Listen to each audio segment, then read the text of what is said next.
everybody, hope you're having a nice day. So I'm here to announce that this Cocoon coat is now in the collection with the Sew Over It patterns. So this was the first pattern that I designed for my first magazine, but a lot of you have been asking for it in the format of the normal Sew Over It patterns, and we've stopped selling the magazines digitally now. We're only just selling them physically for the stock that we've got, so you can't get hold of it, but now you can. And if you have a look on the hashtag SOI Cocoon coat, you'll see that there's loads that have been made, so lots of inspiration on there on Instagram. But I'm going to show you my 3 favourite that I've got, and yeah, just to give you some ideas. So this one I wore all winter last year, and it's got the lovely welt pocket. It's a bit bobbly now. I need to get one of those debobblers on it, and I do also want to get it dry clean. So this one is in a kind of, I'd say it's a bit like a Melton wool, the weight of this, but it's this beautiful ikat wool. I'm really sorry, we had this last year, we don't have it anymore. It was quite a special find to find some wool like this, but I really like wearing this with a bright coloured scarf, and I'm going to put it on for you. Let me see. So this is my favourite scarf. I wear it a lot in the winter, and because it's really big, it's great is because the Cocoon coat doesn't have a fastening, this kind of keeps you a bit warmer. I feel this is my Dances with Wolves outfit, because it's all quite, you know what I mean if you've seen the film. But yeah, I think this goes really nicely. So this is the one of my Cocoon coats. It's interesting, my friend was saying, I was asking my friend, I was like, what do you think is my thing? Like, do you think that I'm a shoe person, or do you think I'm this person? And she was like, well, obviously you're a clothes person. I was like, yes, but which category? And she thought that I was a coat person.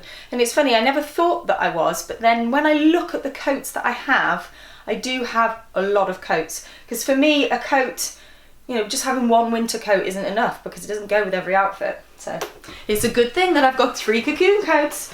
Now this one does not go with this dress, because a bit of a clash of the colours, but this is the one that we made for the actual shoot, for the front cover, and it hasn't got the pockets, but I quite like that because the line is just now really clean, and that's one thing that I often do feel about pockets. I know we all love pockets, and I know that they're useful, but sometimes it's just nice not to interrupt the line of a garment with pockets, and this coat I feel like is like that. But I do end up losing my keys a lot more if I do wear this coat.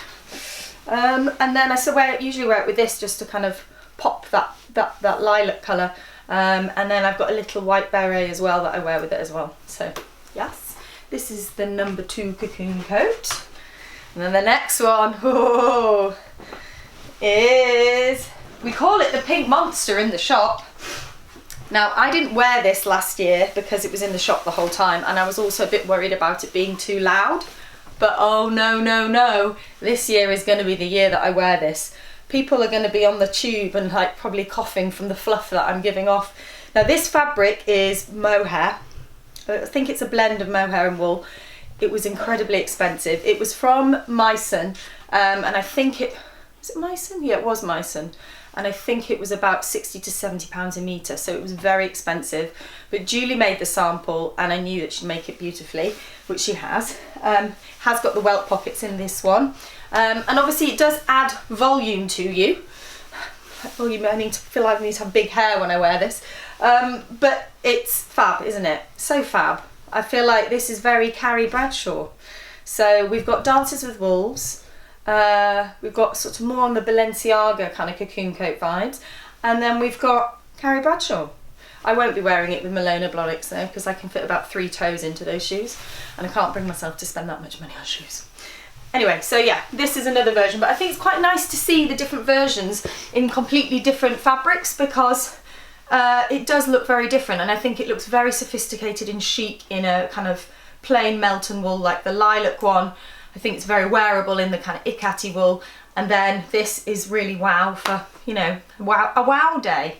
So it's a really good coat pattern to start with, because it's very, very simple. There aren't really any tailoring techniques in it that you need to worry about. It's very simple construction. There's not too many panels. The hardest thing is the welt pocket, but because it's nice big pieces, it sews up really quickly. And yeah, there's not really any fiddly little bits. I guess the collar is also a little bit tricky, but not really compared to if you've done a shirt dress, then you'll be fine with this. So yeah, it's definitely a good one for first coats. So one thing that I really want to try is making it shorter. Because, and we were talking about it the other day actually in the shop, and I was like, how would it work if we made it shorter? Could we make it to there? You wouldn't be able to make it with the, in fact I'm going to put the other one on, because you wouldn't be able to make it with the welt pockets if you shortened it, because I think, unless you put them up further up. But let's see, what does it look like? So I've got a mirror there, which is why I'm looking like that. I think that's quite nice, that kind of length. I think it's quite, yeah, just, again, it's simple, nice over kind of jeans, or even if you've got a longer skirt on, sometimes the length of these, if the skirt's too long, then it kind of, I hate that when you get the skirt peeking out the bottom. So I think that a shorter version would be good for longer skirts. I'm going to have to make one, aren't I, and show you guys, and then I'll have about 50 coats. But I have got this lovely wool in my stash. Ooh, let me get you it, because you'll like to see this. So this is the wool. I got this, oh no, what's that? Yeah, a little bit of cereal squished onto it, lovely. This is the wool that I got from the Knit and Stitch show. Oh, I think I got it in Olympia in springtime. But isn't it a lovely wool? It's definitely got some viscose in there, I think, and then I'm sure there's some polyester, but it's very, very soft, and I think this would be perfect for a cocoon coat.